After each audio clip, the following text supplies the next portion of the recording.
সুপ্রিয় দর্শক, আমি মোর্শেদুল ইসলাম স্বাগত জানাচ্ছি সম্পাদকীয়তে। আমাদের আজকের আলোচনার বিষয় নাট্যাচার্য সেলিম আল দীন স্মরণ।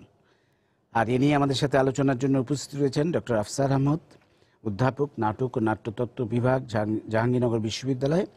রয়েছেন নাসিরউদ্দিন ইউসুফ বাচ্চু, মুক্তিযোদ্ধা ও সাংস্কৃতিক ব্যক্তিত্ব, এবং আফজাল হোসেন, অভিনেতা, লেখক ও নির্মাতা।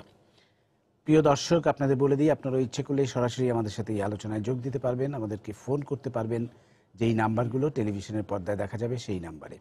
এছাড়া আপনারা ফেসবুক অথবা SMS এর মাধ্যমেও আপনাদের মন্তব্য পাঠাতে পারেন। তো আমরা আলোচনায় যাবার আগে একটু দেখে নেব এই মুহূর্তের সর্বশেষ শিরোনামগুলো।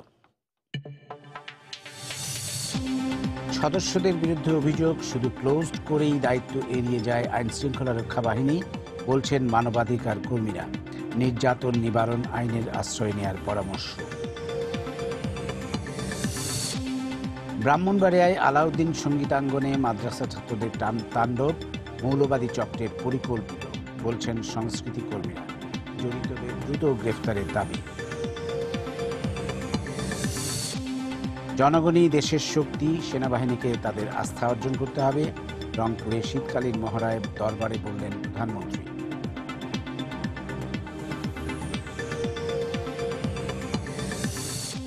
পাবলিক বিশ্ববিদ্যালয়গুলোতে চতুর্থ দিনের মতো শিক্ষকদের কর্মবিরতি, একই দাবিতে আন্দোলনে ঢাকা মেডিকেলের চিকিৎসকরা, রোগীদের ভোগান্তি।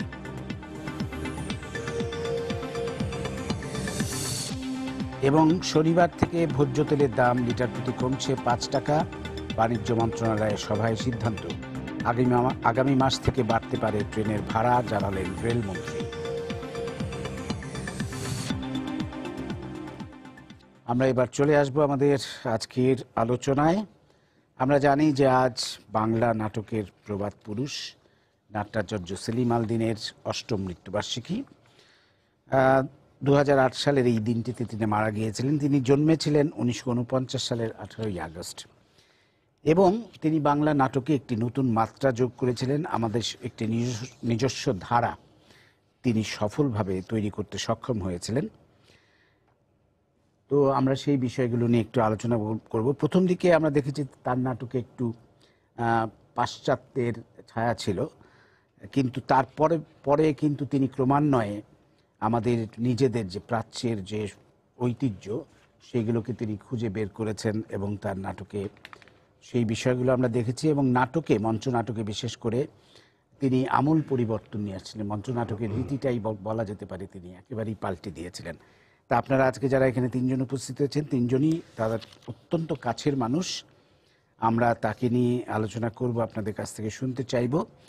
ডক্টর আফসার আহমেদ, আপনাকে দিয়ে শুরু করি। আপনি যেই বিভাগের অধ্যাপক, সেই বিভাগটিরও কিন্তু প্রতিষ্ঠা হয়েছিল নাট্যাচার্য সেলিম আল দীনের হাত ধরে, এবং সেটি ছিল বাংলাদেশে কোনো এই বিষয়ে, নাটক এবং নাট্যতত্ত্ব বিভাগের বিষয়ের উপর প্রথম একটি বিভাগ। এটি যে একটি শিক্ষার বিভাগ হিসেবে বিশ্ববিদ্যালয়ে চালু করা যায়, সেই আইডিয়াটা কিন্তু তিনি প্রথম বের করেছিলেন। তা আপনি একটু যদি সেলিম আল দীনকে কীভাবে স্মরণ করবেন আজকে?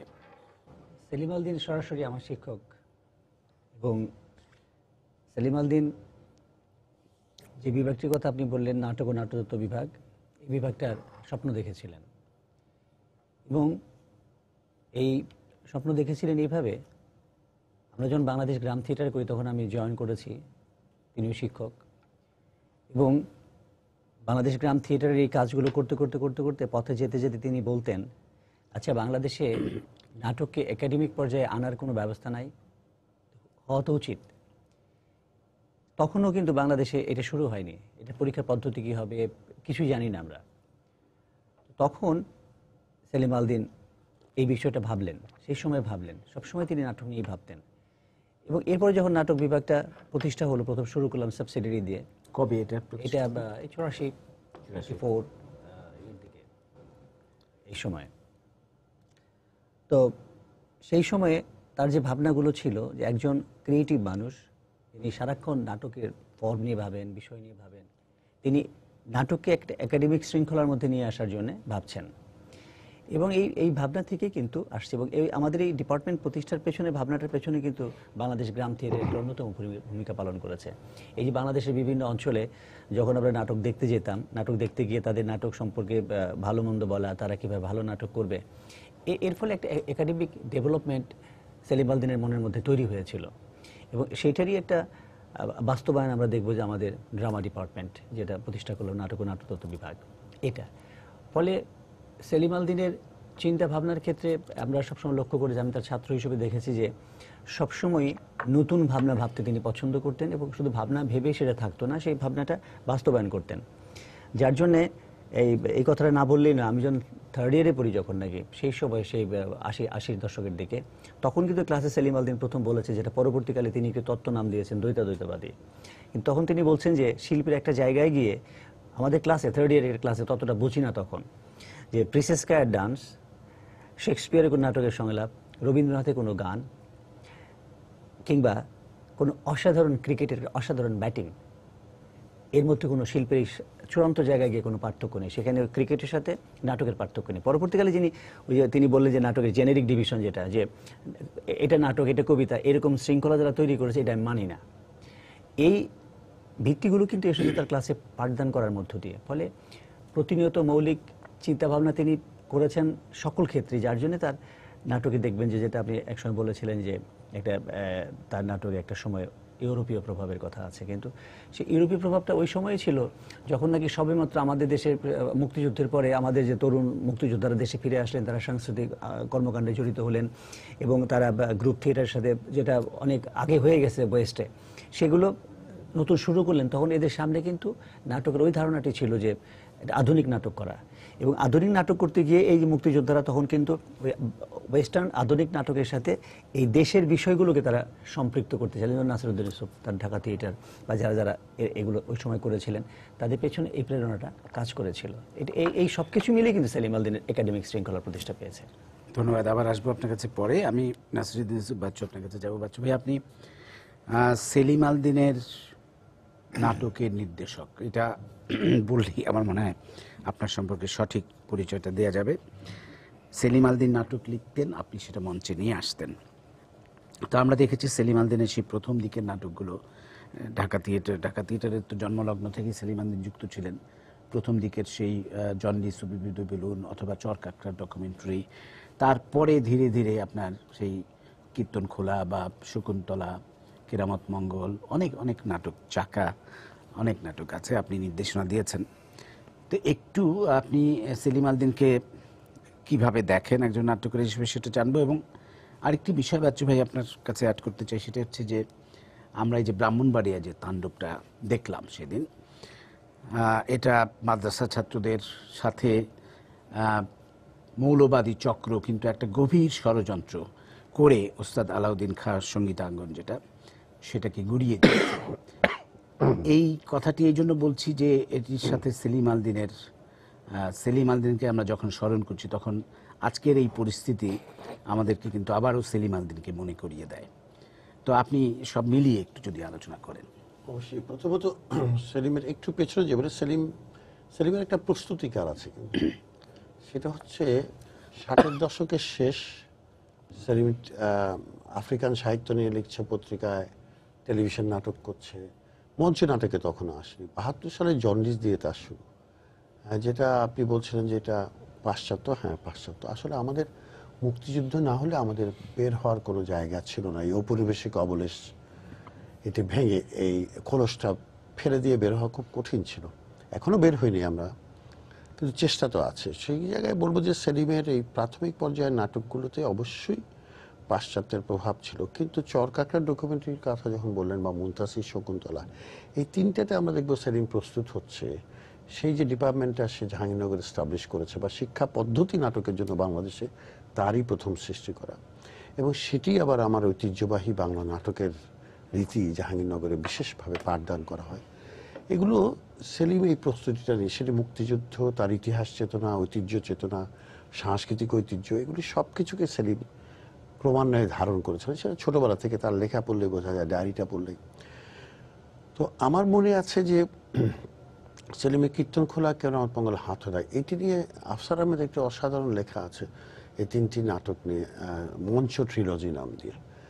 আসলেই মঞ্চের ট্রিলজি তৈরি করেছিলেন সেলিম আল দীন। এবং সেখানে আপনি দেখবেন যে বর্ণনাত্মক নাট্যরীতির জায়গাটায় তিনি ছোঁয়ার চেষ্টা করছেন, এবং এটি একটি অসাধারণ কাজ তার, এবং সেটির সমালোচনা শুধু আফসার আহমেদ কেন, অন্যদের দ্বারা হওয়া বাঞ্ছনীয় ছিল, সেটা ঘটেনি আমাদের দেশে।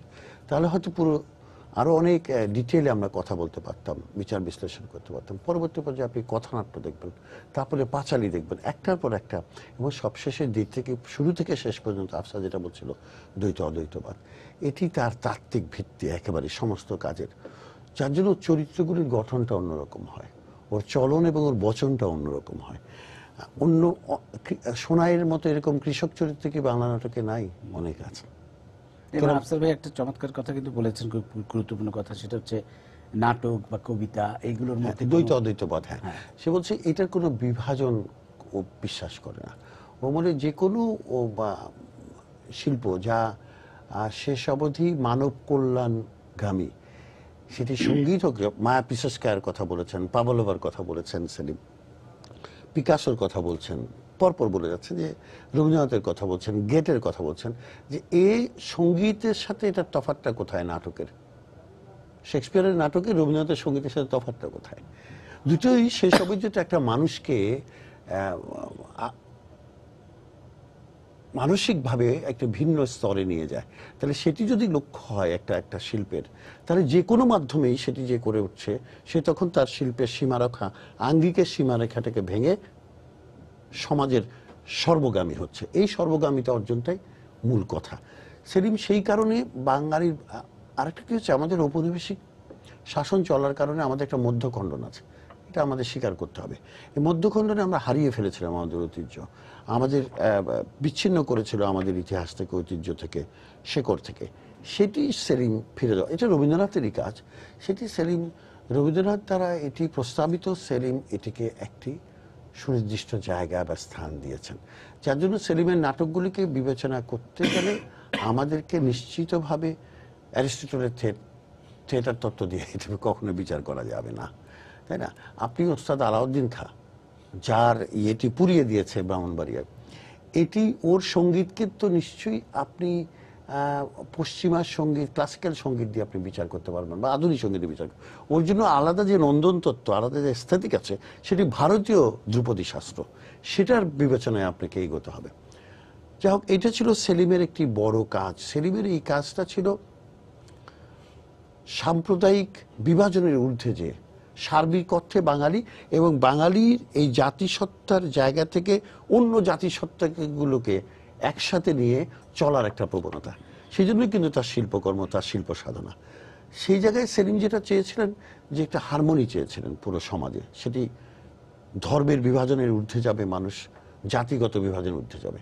আমাদের সাথে যেমন ধরেন আমাদের রাষ্ট্রের মধ্যে হিন্দু, মুসলমান, খ্রিস্টান, বৌদ্ধ, আমরা বিগত কিছুদিন ধরে খুব বেশি সংকটটা দেখতে পাচ্ছি। অল্প সংখ্যক লোক কিন্তু এটি মোটামুটিভাবে একটি ভিন্ন শক্তি অর্জন করেছে। আবার দেখবেন যে বাঙালিদের সাথে আদিবাসী যাদেরকে বলছি, তাদের একটি ভিন্ন জাতিসত্তা বা নিগোষ্ঠী, তাদের একটি সংকট, জাতিগত একটা সংকট তৈরি হয়েছে।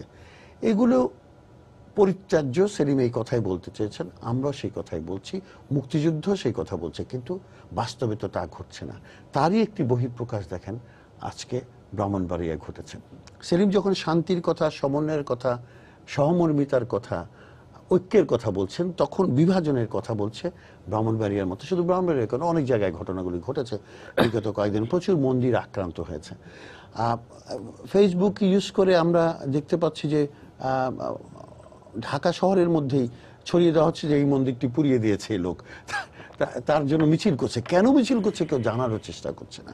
তো কোথাও একটা গন্ডগোল তো হয়েছে আমাদের মধ্যে, তারই বহিঃপ্রকাশ। এবং আমি বলছিলাম কি, আমার ব্রাহ্মণবাড়িতে অন্য একটি অবজারভেশন আছে। আমরা খুব সহজে বলে দিতে পারি যে এটা জামাত, শিবির, বিএনপি করেছে, বলে দিতে পারি, কিন্তু এটি সত্য বলা হবে না। আমার কথা হচ্ছে যে ভয়াবহ একটি ঘটনা ভেতরে ঘটছে। সেটি হচ্ছে যে আইএস বাংলাদেশে নাই, কিন্তু আইএসের সমর্থক, আইএসের মনোভাবাপন্ন, আইএসের কার্যক্রমকে সমর্থন করে এরকম গোষ্ঠীর অভাব নেই বাংলাদেশে। এক। দুই হচ্ছে মাদ্রাসায় কি শিক্ষা দেয়া হচ্ছে সেটা আমাদের জানা নেই। আমরা মাদ্রাসার শিক্ষা কার্যক্রম জানি না, তাদের পাঠদান জানি না, তাদের মানসিক উন্নতির জায়গাগুলো জানি না, বিজ্ঞানের সাথে তাদের সম্পর্কহীনতা, আমাদের নানা রকম সংকট, আমাদের ধরেন কারাপশন থেকে শুরু করে অনেক কিছু। এই যে মাদ্রাসার ছাত্রগুলো কি পড়ছে আমরা জানি না, তাদেরকে কি সাংস্কৃতিক চেতনায় মানুষ করা হচ্ছে সেটা আমরা জানি না, এবং আমরা ইগনোর করেছি। আমাদের ব্যর্থতা হচ্ছে আমরা ইগনোর করেছি। আমরা ভেবেছি ওরা কেউ না, কিন্তু ওরা জানান দিচ্ছে বারে বারে ওরা একটা ভিন্ন সত্তা। যে সত্তা বাঙালি জাতীয়তাবাদ বলে আমরা যে কথাটাকে বলছি, জাতিসত্তা, সাম্প্রদায়িকতার ঊর্ধ্বে উঠে আসছে, তারা বলছে না তারা সম্প্রদায়ভুক্ত মানুষ। সুতরাং দ্বন্দ্বটা কিন্তু এই তাৎক্ষণিক একটা ঘটনার মধ্য দিয়ে আমাদেরকে অনেক দূরে এবং গভীরে দেখতে হবে। আমার মনে হয়েছে যে আমাদের উচিত পুরো বিষয়টাকে একবার রিভিজিট করা, এবং এই ঘটনাগুলো যেখানে যেখানে ঘটছে বা সার্বিকভাবে পুরো দেশে আমাদের শিক্ষা থেকে শুরু করে সামাজিক প্রতিষ্ঠান থেকে শুরু করে সাংস্কৃতিক প্রতিষ্ঠান, রাষ্ট্র, রাজনীতি, আমলাতন্ত্র, সেনাবাহিনী, সমস্ত জায়গায় আমাদের খোঁজা উচিত যে ভুলগুলি, ত্রুটিগুলি কোথায় করছি আমরা। তা না হলে আমাদেরকে বড় চরম মূল্য দিতে হবে। ধন্যবাদ বাচ্চু। এবার আসবো আপনার কাছে। আমি আফজাল ভাই আপনার কাছে যাব। আপনি সেলিম আল দীনের অত্যন্ত কাছের মানুষ এবং সেলিম আল দীনের অনেক নাটকে আপনি অভিনয় করেছেন। আপনার কাছ থেকে শুনবো সেলিম আল দীনের কথা। এই সাথে আমি একটি স্মৃতি আপনাকে বলে আপনার সম্পর্কে বলি। আমি সেলিম আল দীনের চাকা নাটকটি নিয়ে চলচ্চিত্র নির্মাণ করেছিলাম এবং সেটি কিন্তু আমাকে প্রথম আফজাল ভাই বলেছিলেন যে মোর্শেদ, তখন আমি নাটকটি দেখিনি মঞ্চে, যে তুমি এই নাটকটি দেখো, এটি নিয়ে চমৎকার একটি ছবি হতে পারে। তো আমি সেই জন্য বিশেষভাবে আফজাল ভাইয়ের কাছে ঋণী। আফজাল ভাই, আপনি একটু বলেন। ঋণ নয়, তখন আসলে আমার যতদূর মনে পড়ে যে মোর্শেদ আমাকে নিয়ে একটি ছবি বানাতে চেয়েছিল এবং সেই অনুযায়ী আমরা ক্যামেরাম্যান মোর্শেদ এবং আমরা লোকেশন দেখতে গিয়েছিলাম। তার আগের দিন চাকার টেকনিক্যাল শো ছিল ঢাকা থিয়েটারে। তো টেকনিক্যাল শো দেখার পর সারা রাত আমি ওইভাবে ঠিক ঘুমোতে পারিনি। সকালবেলা আমাদের লোকেশন দেখতে যাওয়ার কথা, সারাদিন লোকেশন দেখা নিয়ে ব্যস্ততা ছিল। ফেরার সময় আমরা একটা রাস্তার চায়ের দোকানে চা খাচ্ছিলাম। আমি তখন মোর্শেদকে বলেছিলাম যে মোর্শেদ, এটা সিনেমা হয় ভালো, এবং তারপর তো আমরা সিনেমাটা দেখেছি। আমার ব্যক্তিগত অনুভব হচ্ছে, আমি মফস্বল থেকে আসা একটা ছেলে, আমার জীবন ধারণা, চেতনা সবকিছু বদলেছে আমি থিয়েটারের সঙ্গে যুক্ত হবার ফলে, থিয়েটারে কিছু উজ্জ্বল মানুষের সান্নিধ্য লাভের জন্য। এবং ডেফিনেটলি আমি কেন প্রতিটি তরুণ যারা ঢাকা থিয়েটারে তখন জয়েন করেছেন, সেলিম আল দীনের লেখা, তার ধারণা, তার গভীরতা, দর্শন, এগুলো আমাদেরকে শুধু যে অনুপ্রেরণা জুগিয়েছে তা বললে অসম্পূর্ণ হয়, আমাদের এক ধরনের অহংকার ভেতরে জাগ্রত করেছে যে আমরা এমন মানুষের সান্নিধ্যে রয়েছে যার ভাবনা খুব স্বাভাবিক গোত্রের কারো মতো নয়, এবং তার সান্নিধ্য আমরা লাভ করি। এবং আমি এই প্রসঙ্গে একটা জিনিস বলি যে অধ্যাপক আফসার বা আমার নাট্যগুরু নাসিরউদ্দিন ইউসুফ এতক্ষণ যে তাত্ত্বিক বিশ্লেষণের বিষয়গুলো বললেন, সেগুলোতে কিন্তু মাঝে মাঝে এরকম মনে হলেও হতে পারে যে এই গভীরতা তো আসলে দর্শকের থাকে না। যারা নাটক নিয়ে ভাবেন তাদের যে বিস্তৃত ভাবনা থাকে, হয়তো সাধারণ দর্শকের সেটি থাকে না। সুতরাং নাটকের যে মূল বিষয়টা, যে বিচ্ছিন্নতা তৈরি আসলে হয় কিনা, যে যিনি লিখছেন আর যিনি দেখছেন তার সঙ্গে যোগাযোগটা সঠিকভাবে স্থাপিত হচ্ছে কিনা। বিস্ময়কর থাকে এটাই যে কোন নাটকটি প্রাচ্যরীতির, কোন নাটকটি একেবারেই শেকড়ের সন্ধান করতে করতে তৈরি হয়েছে, এই বিভাজনটা আমরা তো আলোচনার টেবিলে করতে পারি, কিন্তু বাস্তব যে উদাহরণটা রয়েছে, যে সংবাদ কার্টুন থেকে শুরু করে সর্বশেষ ধাবমান অবধি যতগুলো নাটক এযাবৎ অভিনীত হয়েছে, সেটি অসংখ্য, এর মাঝখানে কিন্তু গ্রাম থিয়েটারের নাটক রয়েছে, আবার রাস্তার নাটক, চরকাকড়ার ডকুমেন্টারিও। এই প্রতিটি নাটকের প্রতি মানুষের যে ধরনের আগ্রহ আমরা শুরু থেকেই শেষ পর্যন্ত লক্ষ্য করেছি, শেষ বলতে আমি বোঝাতে চাচ্ছি সর্বশেষ প্রযোজনা পর্যন্ত লক্ষ্য করেছি, তাতে এই বিষয়ে প্রতীয়মান হয় যে একটা বোদ্ধা শ্রেণী হয়তো বিচার বিশ্লেষণে ভাবতে পারেন যে একটা দূরত্ব সেলিম আল দীনের সঙ্গে, লেখার সঙ্গে দর্শকের থাকতে পারে, কিন্তু বাস্তব হচ্ছে এই যে দর্শককে, অত্যন্ত সাধারণ মানের দর্শককে তিনি বরাবরই সংযুক্ত রাখতে পেরেছেন। অত্যন্ত আগ্রহের সঙ্গে এখনো আমরা দেখি সেলিম আল দীনের প্রতিটি নাটক দর্শক ভিড় করেই দেখেন? আমি আবার আসবো ডক্টর আফসার আহমেদ আপনার কাছে। সেলিম আলদিনের অনেক নাটক আমরা দেখেছি বাইরেও মঞ্চস্থ হয়েছে, যেটি খুবই রেয়ার আমি বলবো আমাদের নাট্যকারদের ক্ষেত্রে। বাইরে মানে একেবারে ইউরোপ আমেরিকাতে পর্যন্ত মঞ্চস্থ হয়েছে এবং সেই সমস্ত দেশের পাঠ্যসূচিতেও স্থান করে নিয়েছে অনেক নাটক। এবং সেলিম আলদিনকে আমরা তার মৃত্যুর পর আমরা তাকে নাট্যাচার্য উপাধি দিয়েছি। কেন দিলাম এবং সেলিম আলদিনের যে বিশ্বজনীনতা সেটা নিয়ে আপনার কাছে আসবো, কিন্তু তার আগে একজন দর্শক আছে ফোনে, আমরা ফোনটা নিয়ে নিই। প্রিয় দর্শক, আপনার পরিচয়টা দিয়ে প্রশ্নটা করুন। আসসালামু আলাইকুম, আমি আব্দুল লতিফ কুরেশি শাহবাগ নোয়াখালী থেকে বলছি। আজকের সময় টিভিকে একটি ধন্যবাদ দিতে চাচ্ছি যে সেলিম আলাউদ্দিনের মতন একজন লোকের এই আজকে আলোচনা হচ্ছে। তো ওনার মতন লোক যে একটা অ্যাক্সিডেন্টে মারা গেছে, কিন্তু আমরা কিন্তু তার কিন্তু বিচার পাইনি, ফলাফল পাচ্ছি না রোড অ্যাক্সিডেন্টে যে ঘটনাগুলো ঘটছে।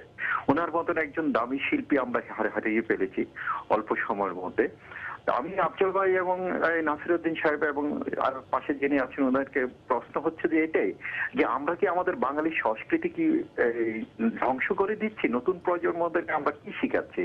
আপনাদের মতন গুণী শিল্পীরা থাকতে আমরা কিন্তু অতীতের যে নাটকগুলো আমরা দেখেছি সেই 70-এর পর থেকে, দেশ স্বাধীন হওয়ার পর থেকে অন্তত 80 সাল পর্যন্ত, 85 সালও বলা যায়, কিন্তু আমরা তার পাচ্ছি না বাঙালি সংস্কৃতি যে সারা বিশ্বে ছড়িয়ে দেওয়ার মতন। একসময় আমরা জানতে পেরেছিলাম যে ভারতে বাংলা যে নাটকগুলো হতো বাংলাদেশ, সেই নাটকগুলো তারা দেখার জন্য হাহাকার করতেন।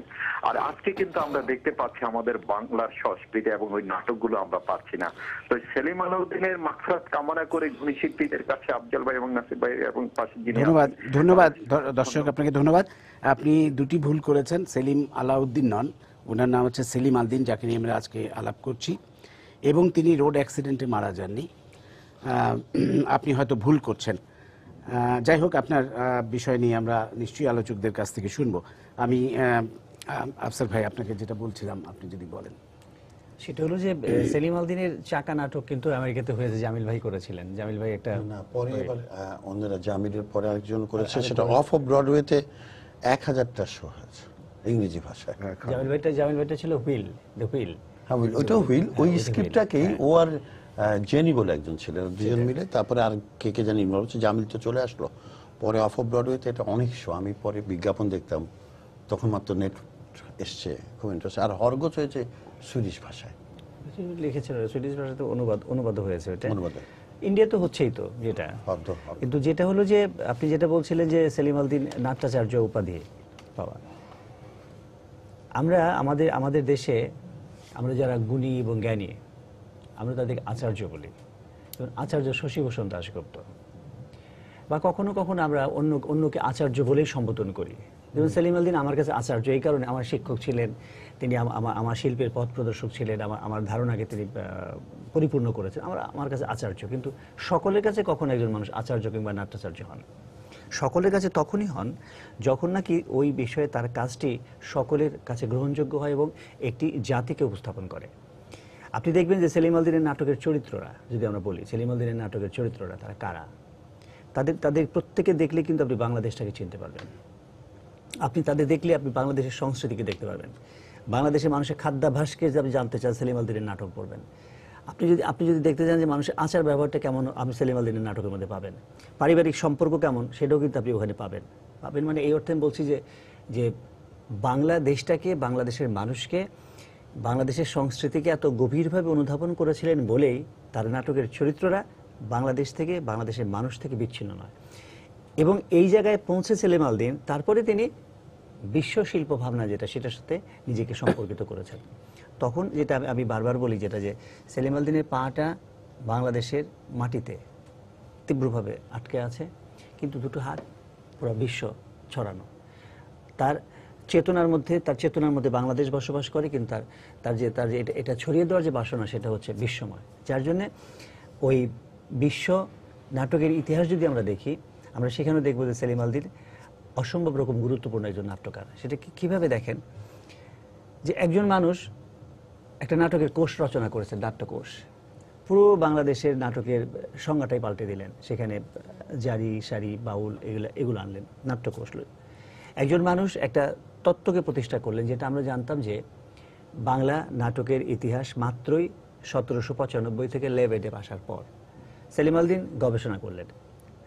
বাংলা নাটক যে 1795 নয় এই বিষয়ে কিন্তু অনেক আলোচনা অতীতে অনেকেই ক্লু দিয়ে গেছেন, যেমন আচার্য শশীভূষণ দাশগুপ্ত, অহিন্দ্র চৌধুরী, মনমোহন বসু, এরা কিন্তু এই বিষয়গুলো তারা আলোচনা করেছেন, করে বলছেন যে এই নাটকের ইতিহাস ঠিক না।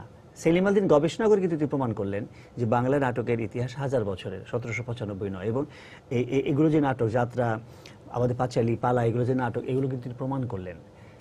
সেলিম আল দীন মধ্যযুগের বাংলা এই গবেষণা। সেলিম আল দীন আরেকটি কথা বললেন, প্রায় ধরেন 2500 বছর ধরে মোর্শেদ ভাই চলে আসছে যে নাটক হবে, ওয়েস্টার্ন নাটকের নিয়মটাই হচ্ছে আমি বললাম আপনি উত্তর দিলেন, কথোপকথনের মধ্য দিয়ে নাটকটা পরিণতির দিকে যায়। সেলিম আল দীন বললেন না, এটা একটা ক্লিশে পদ্ধতি, এটা অ্যারিস্টটল বলছে বলে হবে? 2500 বছর ধরে যেটা চলছে এই পদ্ধতি নয়। তিনি এই সংলাপের, অর্থাৎ সংলাপ শাসিত নাটকে মুক্তি দিলেন, সংলাপের বন্ধন থেকে নাটকে বের করে নিয়ে আসলেন, বললেন নাটক সংলাপ থাকবে, বর্ণনা থাকবে, নৃত্য থাকবে, গীত থাকবে, যেটা আমাদের দেশে 1000 বছর ধরে আছে। সেখানে এটা করলেন। তিনি আরেকটা করলেন, ওয়েস্টার্ন দিক থেকে সরে আসেন কিভাবে? আমরা জানি যে ক্লাইম্যাক্স, আমরা নাটক পড়তে গেলে দেখি যে নাটকে একটা ক্লাইম্যাক্স থাকে। তিনি বললেন যে না, এই ক্লাইম্যাক্স ওরা ঠিক করেছে, পঞ্চম অঙ্কে গিয়ে একটা জায়গায় ক্লাইম্যাক্স হবে।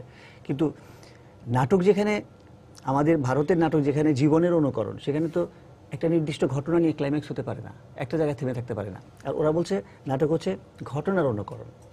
তাহলে যারা জীবনের অসংখ্য ঘটনাকে নিয়ে যারা নাটক রচনা করেন, তাদের কাছে তো এই ওয়েস্টার্ন ক্লাইম্যাক্সটা থাকতে পারে না। যারা একটি ঘটনাকে নিয়ে, হ্যাঁ তত্ত্ব, যে একটা নিয়ে করেন তারা করেন। সেলিম আল দীন এটা ভেঙে দিলেন। সেলিম আল দীন, যেটা ওই যে আমরা শুরুতে আলোচনা করেছিলাম যে এই জেনেরিক ডিভিশনটা ভাঙলেন, যে না এই প্রচলিত এই ভাবনা থাকবে না। তো এই এতগুলো কাজ শিল্প সাহিত্যের অঙ্গনে যিনি করেছেন, তিনি একটি ডিপার্টমেন্ট প্রতিষ্ঠা করেছেন একাডেমিকভাবে। ফলে তাকে নাট্যাচার্য, গ্রাম থিয়েটার তিনি গ্রাম থিয়েটার করেছেন। ফলে নাট্যাচার্য উপাধিটা যখন শহীদ মিনার থেকে দিল, তো আমাদের জাতীয় শহীদ মিনার থেকে যখন যারা ছিলেন, এটা সঠিক সামনে রেখে, হ্যাঁ সঠিকভাবেই তাকে এই উপাধিটা দেওয়া হয়েছিল। যে আমি এইভাবে বলি যে একজন মানুষ এক জীবনে যতটুকু সময় বেঁচে ছিলেন এই কাজগুলোই করেছেন, যে কাজগুলো অনেক মানুষের করার কথা ছিল, কিন্তু সেই কাজটা তিনিই করেছেন। সেই জন্যই তাকে, যেমন আমরা শিল্পাচার্য জয়নুল আবেদিনের কথা যদি দর্শকের হয়তো বুঝতে সুবিধা হবে কেন আমরা কাকে আমরা আচার্য বলি। তো আমাদের সাথে একজন দর্শক আছেন টেলিফোনে, আমরা একটু ফোনটা নিয়ে নিই। প্রিয় দর্শক, আপনার পরিচয়টা দিয়ে প্রশ্নটা করুন। আমার নাম ইউসুফ হাসান অর্ক।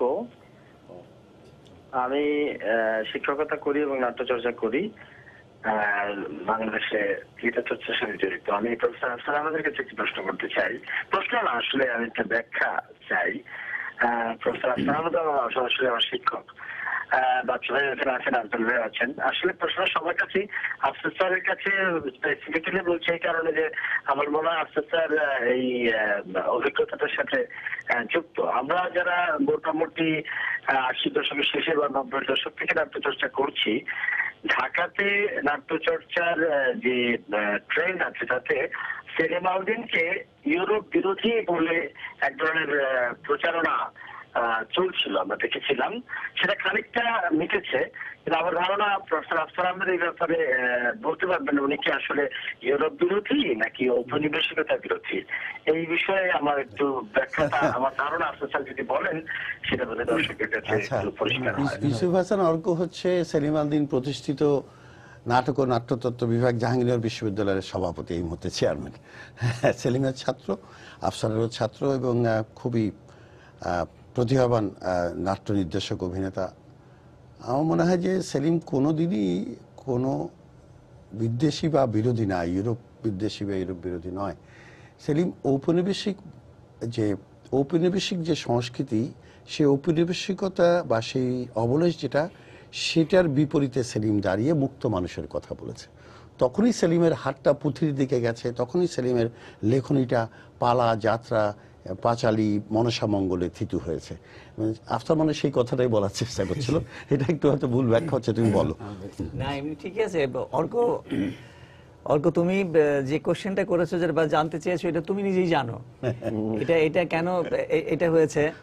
তবু তুমি যে শুনছো এটা খুবই ভালো। আমি যেটা বলতে চাই আমাদের দর্শক যারা আরো আছেন, যারা শ্রোতা, সেটা হচ্ছে যে বাচ্চু ভাই যেটা বললেন ওইটাই। সেলিম আল দীন ইউরোপের বিরোধিতা করে নাই, সেলিম আল দীন বিরোধিতা করেছেন ইউরোপ যে শিল্পবোধটা আমাদের শিখিয়েছে, যে ভুল শিল্পবোধটা আমাদের শিখিয়েছে, সেটার বিরোধিতা তিনি করেছেন। মোটেও ইউরোপের বিরোধিতা করেন নাই। তিনি পাবলো নেরুদার নাম লজ্ঞান হয়ে যেত প্রায়।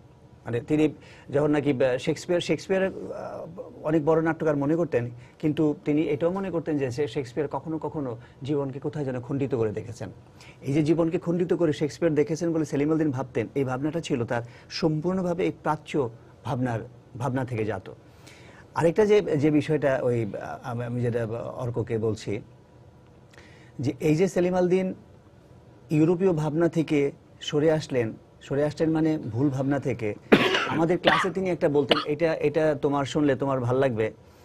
তিনি বলতেন যে ইউরোপীয়রা সবসময় আমাদেরকে উল্টো ইতিহাস শেখায়। আমাদেরকে সারা জীবন শিখিয়েছে তোমরা খুব দরিদ্র, তোমরা লেখাপড়া জানো না, তোমরা তোমাদের বিশ্ববিদ্যালয় নেই, কিছু নাই, তোমরা খুবই একটা অসভ্য একটা জাতি। কিন্তু সেলিম আল দীন বললেন একটু উল্টো করে দেখো, যে যখন নাকি ওরা আমাদেরকে বলছে যে তোমরা সভ্য না, যখন এই দেশে 4টা বিশ্ববিদ্যালয় ছিল, নালন্দা বিশ্ববিদ্যালয়, এই যে আমাদের মহাস্থানগড় বিশ্ববিদ্যালয়, ময়নামতিতে ওই যে বিশ্ববিদ্যালয় ছিল, পাহাড়পুর বিশ্ববিদ্যালয়, পৃথিবী থেকে পড়তে আসতো তখন কোথায় ইউরোপ, কোথায় আমেরিকা, কিছু নাই। যখন নাকি ইউরোপীয়রা এই আগুনে পুড়িয়ে ডাইনি বলে নারীদেরকে হত্যা করছে, হিউম্যানিজমের বিকাশ ঘটে না, কোনো ডেভেলপমেন্ট নাই, তখন কিন্তু এই বাংলাদেশের কবিরা আমাদের পুরো মারছে, তখন কিন্তু আমাদের দেশে এই যে চণ্ডীদাস বলছে যে সবার উপরে মানুষ সত্য, হিউম্যানিজমের ডেভেলপমেন্টটা। সেলিম আল দীন বলতেন যে তাহলে আমরা যে এই যে মানবিকতা, সর্বমানবিকতার বিকাশ আমরা করলাম 1486 খ্রিস্টাব্দের ওখানে, যে দেশের যে জাতির চর্যাপদ আছে, তখন চর্যাপদের সময় তো পৃথিবীর কোথাও ইংরেজদের কোনো চিহ্ন নাই যে সময়টায় এই সাহিত্যের ক্ষেত্রে। কাজে ওরা আমাদেরকে দরিদ্র বলছে। সেলিম আল দীন বলতেন যে অ্যারিস্টটলের শিক্ষা দিয়ে যদি আমি বিচার করতে যাই, আমাদের দেশের বৈষ্ণব পদাবলী কবিতা হয় না। ইউরোপীয়রা বলে যে বৈষ্ণব পদাবলীর পেছনে একটা ধর্ম আছে, অতএব এটা কবিতা নয়। এই যে ভুল শিক্ষাটা, তাহলে এই দেশে জাতি এই 500 বছর যে কবিতাকে কবিতা বললো, নাটককে নাটক বললো, এই শিক্ষাটা, এই অ্যাস্থেটিক্স কোথায় ছিল তাদের? সেটা ছিল আমাদের জাতিরই একটা নিজস্ব নন্দন ভাবনা ছিল, যেটা উজ্জ্বল নীলমণি গ্রন্থে আমরা রূপ গোস্বামীর ক্ষেত্রে পাই। সেলিম আল দীন এই কথাগুলো বলেছেন, ফলে আমাদের এই শহরে যারা বুদ্ধিজীবী তারা বললেন যে না, সেলিম আল দীন প্রচণ্ডভাবে ইউরোপ বিরোধী এবং সেলিম আল দীন প্রসেনিয়াম বিরোধী ছিলেন। আজকে মুর্শিদ ভাই খেয়াল করবেন যে বাংলাদেশের বহু নাটকে শহরে কিংবা মফস্বলে যেখানেই বলেন না কেন, এই প্রসেনিয়ামের এই রীতিটাই পাল্টে গেছে নাটকের এই রচনার ক্ষেত্রে কিংবা এই আমাদের যে নাটকের প্রযোজনার ক্ষেত্রে। সেলিম আল দীন এই কথাগুলো যখন বলতেন, তখন তাকে বলা হতো যেটা গ্রাম্য গেও, সারাক্ষণ গ্রাম করে, পল্লী নিয়ে থাকে, শেকড় খোঁজে, শেকড় পচে গেছে। আজকে কিন্তু তারাই কিন্তু ফিরে এসেছে ওই জায়গাটা, ওই শেকড়টা ফিরে এসেছে। সেলিম আল দীন একটু যোগ করি, সেটা হচ্ছে যে আমি শেক্সপিয়ার, বেকেট, হাইনেমুলার যার কথাই বলি না কেন, এই যে বড় বড় নাট্যকাররা আছেন, এই নাট্যকারদেরকে কি সেলিম কখনোই মনে করে যে তারা মানবতা বিরোধী, তারা শিল্প সংস্কৃতি বিরোধী? তা তো না। সেলিম কেন বিরোধিতা করবে? আসলে সেলিম যেটা বিরোধী, ইউরোপের বিরোধী বা আমেরিকার বিরোধী নয়। সংস্কৃতির ক্ষেত্রে যে জায়গায় বিরোধিতা, সেটা হচ্ছে যে ইউরোপের ওটাকে শ্রেষ্ঠ একটি বিবেচনা করে সেটি একটি জাতির উপর চাপিয়ে দেওয়ার বিরোধী। এটা আর কিছুই না। আরেকটা হচ্ছে এর সাথে যোগ করতে চাই যে ওইটার অনুকরণ করে বাংলাদেশে যে 1795 থেকে যে থিয়েটারটা শুরু হয়েছে, সেটা তো একটি অন্ধ অনুকরণ, ব্যর্থ অনুকরণও বটে। কারণ আপনি ডিএল রায়ের শাহজাহান খুবই সেলিব্রেটেড নাটক, কিন্তু ওই পঞ্চাঙ্গ রীতি অনুসরণ করে যে ডিএল রায়ের শাহজাহানটা রচনা করেছে, আপনি যদি করেন ভালো মতে, এটি একটি ব্যর্থ শেক্সপিয়ারের নাটকের অনুকরণ। শুধু এটি কি আমার কথা বলছে বাংলাদেশের কৃষক, শ্রমিক, সাধারণ মধ্যবিত্ত, ব্যবসায়ী, শিল্পী, কারো কথা কি এই নাটকগুলি বলবে, এই ফর্মে বলবে, এই ভাষায় বলবে? না। সেলিম মনে করেন যে বাঙালি তার নিজস্ব ঐতিহ্য রয়েছে, রীতি রয়েছে, প্রকাশভঙ্গি রয়েছে, সেই ভাষায় বাঙালি চরিত্রগুলো কথা বলুন। জি, ধন্যবাদ। আমি আফজাল ভাইয়ের কাছে যাবো, তার আগে আরেকজন দর্শক আছে ফোনে, আমি ফোনটা নিয়ে নিই। প্রিয় দর্শক, আপনার পরিচয়টা দিয়ে প্রশ্নটা করুন। আমার নাম হাসান অরিন্দম, আমি গল্প লিখি। জি। আমি জাহাঙ্গীরনগর বিশ্ববিদ্যালয় বাংলা বিভাগে পড়েছি, এখন সরকারি কলেজে অধ্যাপনা করি। আমার সেলিম আল দীনের নাটক পড়ে কতগুলো, বিশেষ করে চাঙ্গা, তার 71 যিশু নাটক দেখেছি। 71-এর যিশু সেলিম আল-দ্বীনের নাটক নয়। 71-এর যিশু 71 ছবি যেটা, ফিল্ম, যেটা মুভি হয়েছে। 71-এর যিশু হচ্ছে নাসিরুদ্দিন ইউসুফের একটি চলচ্চিত্র, যেটি শাহরিয়ার কবিরের একটি বড় গল্প থেকে করা হয়েছে। বিশেষ করে চাকা নাটক এবং তার কিছু যেটা দিনলিপি পাঠ করে আমার মনে হচ্ছে তার কিছু স্পিরিচুয়াল দিক ছিল, যেটি বিশেষ করে মধ্যরাতে আমি দেখে যেই দিনলিপিগুলো লিখছেন সেখানে তিনি নিজের যে কথাগুলো অন্য জায়গায় তুলে ধরেননি, সেই দিনলিপির মধ্যে তার সেই স্পিরিচুয়াল দিকের কথা এসেছে। সেই ব্যাপারগুলো কিন্তু সমালোচকের দৃষ্টিতে অনুদ্ঘাটিত বা আমরা পাচ্ছি না। তো যারা তার কাছাকাছি এসেছেন। জি, ধন্যবাদ। আপনার প্রশ্নটা বোঝা গেছে। আপনি বলতে চাচ্ছেন স্পিরিচুয়াল দিক কোনো কিছু ছিল কিনা সেলিম আল-দ্বীনের, এটা কি? আমার মনে হয় আফজাল ভাই যদি উত্তরটা দেন। আফজাল ভাই অনেকক্ষণ ধরে চুপচাপ আছেন। না, আমি বরং আলোচনা শুনছিলাম। আমাদের ভাবনার, প্রত্যেকে তো ভাবনার স্বাধীনতা রয়েছেই। কেউ ভাবতে পারেন যে যা নিয়ে তিনি মেতেছিলেন তাতে কেউ গেয়েও ভাবতে পারেন, বা আমরা আনন্দ লাভ করে তিনি শেকড়ের সন্ধান করেছেন, নিজস্ব নাট্যরীতি তৈরি করবার চেষ্টা করেছেন। কিন্তু এসব ছাড়াও কি অসাধারণ আন্তর্জাতিক দৃষ্টিভঙ্গি, আন্তর্জাতিকতা তার ভেতর ছিল। আমি তার একটা অংশ একটু পড়ে শোনাতে চাই, যে যা আমরা পড়েছি, পাঠ করেছি, অভিনয় করেছি, সেসবের বাইরের তার ভাবনার একটা অংশ বলি। সকলে দেখছিল সিয়েরা লিওন আর প্রাচীন খোরাসান থেকে রাষ্ট্রহীনতার একটি অন্ধ ঘূর্ণি আকাশে রক্তবমনকারী মেঘ সংবর্তে রূপান্তরিত হচ্ছে। কি ভয়ঙ্কর! রাষ্ট্রের শক্তির সীমা ছাড়িয়ে গিয়েছে, আবার সীমান্ত রেখার ভেতর সার্বভৌমত্বের আস্ফালনে জনগণের মেরুদণ্ডে খুর চালিয়ে দিচ্ছে। তাছাড়া সামরিক শাসকরা নানা স্থানে তাদের সুবর্ণ পোশাকে ফানুস ও উর্দির ঘুড়ি ওড়াচ্ছেন। আমরা আনন্দে হাততালি জমা করেছিলাম উপহার দেবার জন্য। আর দেখো, কোন রাষ্ট্র প্রাচীন গাধাদের সারিতে হাড়গোড়ের বস্তা নিয়ে পিঠ বাঁকিয়ে চলছে প্রভুর নির্দেশে। কিছু রাষ্ট্র গুবরে পোকার ডানা লাগিয়ে হাঁটছে। বিশ্ব মানচিত্রের ভেতর একটা খোড়ল খুঁজছে পালাবার জন্য। অন্ধকার ভীষণ প্রিয়। আর অমুক দেশে মার্টিন নামে এক সাংবাদিক মুখোশধারীদের গুলিতে নিহত হয়েছে। হে ঈশ্বর, প্রবল গুলিবর্ষণের কালে রামাল্লায় কোথাও 3 বছরের এক শিশু পিতার বুকের ভেতর খুন হয়েছিল। তখন পিতা দুহাতের উপর শিশুপুত্রকে রেখে আকাশের দিকে তাকিয়ে চিৎকার করে উঠেছিল, মরুরৌদ্র পুড়িয়ে দেওয়ার মতো চিৎকার। তাতে জলপাই বৃক্ষের মঞ্জরিতে গুঞ্জর গীতাল মৌমাছিদের ডানা পর্যন্ত ঝলসে যায়। কোফি আনানের বক্তৃতার অনেক আগে কসোভোর উপত্যকায় আলবেনীয় সীমান্তের কাছে আঙুর খেতে যে 7 মহিলা মিলোসেভিচের সৈন্যদের হাতে সারিবদ্ধভাবে ধর্ষিত হয়েছিল, তাদের উদরের ভ্রূণ থেকে 7টি বিষাক্ত ব্ল্যাক উইডো, কালো মাকড়সা বেরিয়ে এলে স্লাভনিক হাসপাতালের নার্সরাও চিৎকার করে ওঠে। কিন্তু পাশ্চাত্য সংবাদপত্রে এই খবরটি মুদ্রিত বা প্রচারিত হলো না এই জন্য যে তাতে তথাকার নারী সমাজ যৌনতা বিষয়ে এক ধরনের মনস্তাত্ত্বিক সংকটে নিমজ্জিত হতে পারে। মানে বাস্তবতাকে অতিক্রম করে সেলিমের ভাবনাগুলো, যে ভ্রূণ দিয়ে মাকড়সা বেরিয়ে আসছে কেননা সে ধর্ষিতা নারী, এগুলি সেলিমের পক্ষে সম্ভব। এটা এই যে অতিলৌকিকতার জায়গা বলছি না, সেলিম এগুলিকে মিশিয়ে ফেলতে পারে।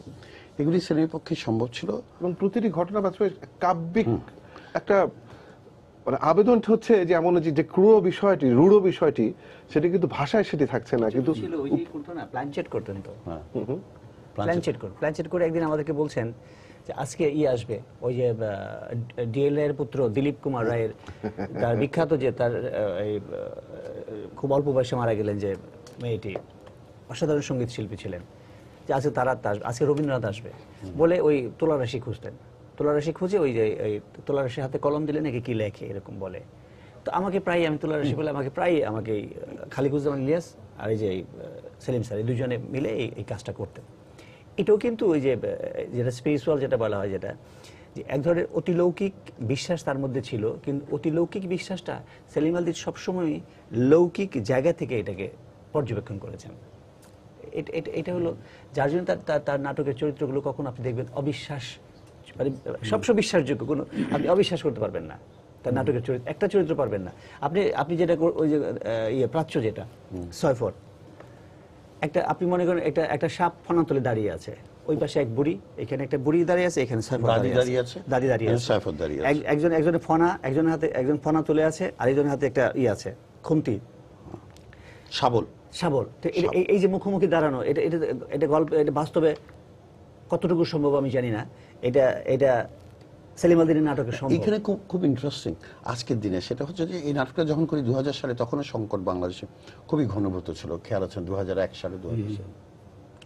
সেটা হচ্ছে যে এই যে সাপটি তার সদ্য বিয়ে করা স্ত্রী নোলককে, সয়ফরের স্ত্রী নোলক, যাকে কিশোরী মেয়েটাকে সে বিয়ে করে এনেছে জমি বিক্রি করে, সেই নারীটিকে সাপ দংশন করে বাসর রাতে মেরে ফেলে তারা মিলিত হবার আগে। তো সারা রাত সে সাপটিকে খুঁজে সকালে ভোরের আলোয় সে সাপটিকে পায়। এর মধ্যে অনেক ঘটনা। তো দাদি এসে বাধা দেয়, সেও মারতে পারে না, শাবল হাতে, আফসার যেটা বলে শাবল হাতে সাপের ছোবলটা, ফনাটা এক জায়গায় আর ওর শাবলটা জায়গায়, ও মারবে, কিন্তু মারা হয় না। কেন মারা হয় না? তার কাছে তখন সাপের চোখ দুটোকে নক্ষত্র বলে ভ্রম হয়, সাপের হুডটা এত সুন্দর, ফনাটা, এটাকে আকাশ বলে ভ্রম হয়। তখন সৌন্দর্যকে তো মারা যায় না। তো আমাদের দলে যখন নাটকটা করবো, অনেকে প্রশ্ন ছিল, না আমার বউকে যদি মারে তো আমি ওই সাপটাকে মারবো না। সেলিম বললো যে কেন? বলে তাহলে এই যে আমাদের বিরুদ্ধে যারা রাজাকার আলবদর আছে তাদেরকে আমরা, এরকম আর কি। তো সেলিম বলছে যে এটি তো প্রকৃতি, তুমি তো সমুদ্রের জলোচ্ছ্বাসের বিরুদ্ধে লড়াই করে তাকে হত্যা করতে পারো না। তুমি তো বাতাসের 200 কিলোমিটার বেগে বা ভূমিকম্প, সেটা তো তোমার হত্যা করতে পারো না। সাপটা প্রকৃতিরই অংশ এবং জীবনের অনিবার্য অংশ। সেই মৃত্যু, জীবন, এই যে সেলিমের ক্ষমা করে দেওয়ার এই যে প্রবণতা, সেটি তিনি পেয়েছিলেন আমাদের বাঙালির জীবনযাপন থেকে। এবং স্পিরিচুয়াল ব্যাপারটি যেটি দর্শক বলেছেন, আমার তো মনে হয় যে স্পিরিচুয়াল ব্যাপারটি তো ছিল, থাকবেই, কিন্তু সেটি সাধারণ গতানুগতিক স্পিরিচুয়াল ব্যাপার বলতে আমরা যে ধর্মের ব্যাপারটা বুঝি, সেটার সাথে তুলনা করলে তো হবে না, তাই না?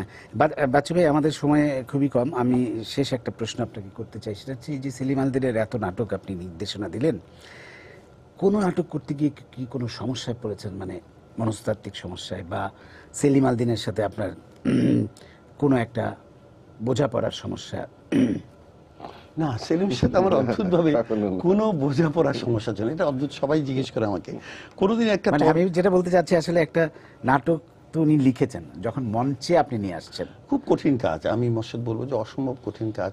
এই যে নিমজ্জনের যে অংশটি আফজাল পাঠ করলো, নিমজ্জন নাটকটা আমি করেছি, আমি মাত্র 49টা স্তবক সেখান থেকে নিয়েছি, 195টা স্তবক আছে, আমি 140টা নেইনি।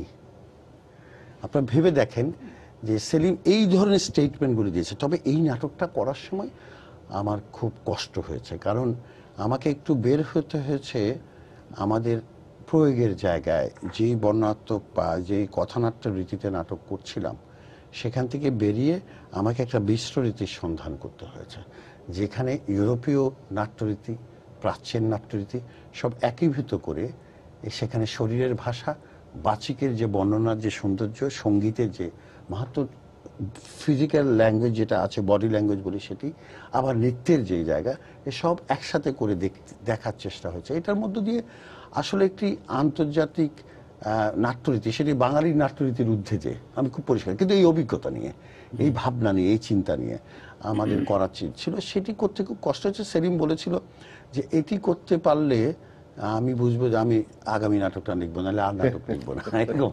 এটা তুই পারবি না, এটা সে বলেছিল। সেলিম কিন্তু খুব ভালো মানুষ ছিল, আমি যদি বলি, এরকম সাদা মনের মানুষ পাওয়া যায় না।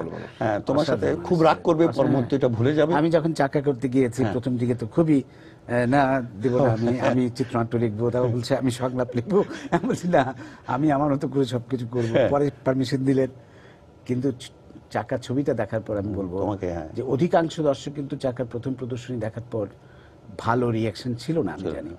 সেলিম আল দীন কিন্তু, সেলিম ভাই আমাকে জড়িয়ে ধরলেন, বললেন যে তুই একটা চমৎকার ছবি বানিয়েছিস, খুব ভালো ছবি বানিয়েছিস। মানুষটার সবচেয়ে বড় বিষয় ছিল যে বড় হয়েছিলেন কিন্তু সারল্য যায়নি, একেবারে শিশুই ছিল। ও লেখার সময় অনেক শতবর্ষী, 1000 বছর বয়স মনে হয়, কিন্তু যখন তার সাথে ব্যক্তিগত পর্যায়ে প্রশ্ন করলেন না যেটা, যে বাচ্চা ভাইয়ের সঙ্গে কোন রকম হচ্ছে কিনা, একটা বিষয় পরিষ্কার ছিলেন সেলিম ভাই, উনি লিখেছেন, আর বাচ্চু হচ্ছে নির্দেশক। কখনো এই দুটি পরিচয়ের কোনো হ্যাঁ, সংঘাত হয় না। যেটা আমি বললাম চাকার ক্ষেত্রে, দেখেন চাকা একটি চলচ্চিত্র এবং চাকা নাটক থেকে চলচ্চিত্র কিন্তু অনেক আলাদা, মূল ভাবনার জায়গায় শুধু এক, কিন্তু সেটি তিনি এত চমৎকারভাবে গ্রহণ করলেন। অন্য একটি মাধ্যম যে আলাদা হতে পারে সেই গ্রহণ করার মানসিকতা তার ছিল। এত বড় মাপের লেখক এবং এত বড় মানে লেখককে সন্তুষ্ট করা একজন চলচ্চিত্রকারের পক্ষে তো খুবই ডিফিকাল্ট। সেলিম আল দীনের সেই গুণটা ছিল। আমাদের শেষ করতে হচ্ছে আজকে। আমরা এই মহান ব্যক্তিটির প্রতি অশেষ শ্রদ্ধা জানিয়ে শেষ করছি আমাদের আজকের সম্পাদকীয়। আপনাদের অসংখ্য ধন্যবাদ প্রিয় দর্শক। আগামীকাল আবারও দেখা হবে রাত 10টায়। দেখার আমন্ত্রণ রইল। শুভরাত্রি।